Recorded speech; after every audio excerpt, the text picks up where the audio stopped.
So this is it, no? Ani ana usab kita ang inyong kagawad nga anda mo alagad alang sa ato ang komunidad. So karon guys, adto na kitay pagabuhaton, no?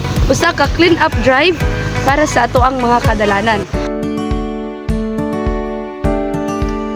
So pag-abot na to sa Barangay San Simon, ang una gyud nato makita no ang ato ang Barangay Health Center, ang una nato nga maabtan.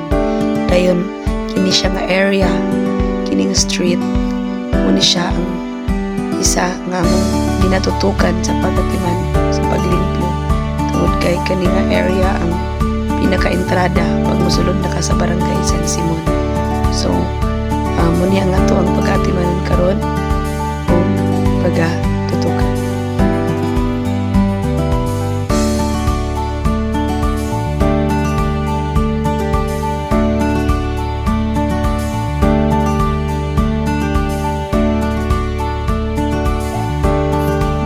Usa pa ang konseho sa Barangay San Simon andam gayon no sa pagsuporta sa matag kalihukan na ginaandam sa matag komitiba, sa matag chairperson sa maong bulto.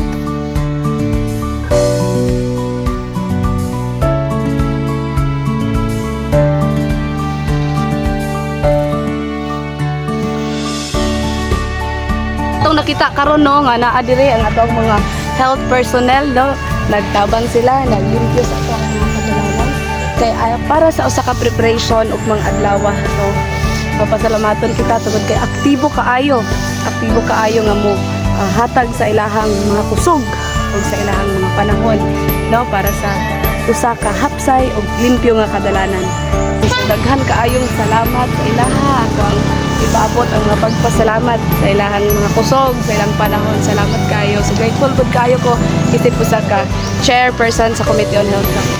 Karong adlaw amo ang gisugdan ang kahapsay ug kalimpyo sa ato ang mga kadalanan.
So diha sa Luyo sa diha nga area, diha pagatukura na nato ang Super Health Center.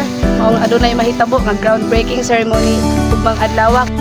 Maong daghang salamat sa pagtabang ug pagsuporta kay Congressman Attorney Lawrence Juan ug sa atong City Mayor Honorable Rolando Clarix Aoy sa pagpaluyo ni ining maong programa o proyekto para sa Barangay San Simon.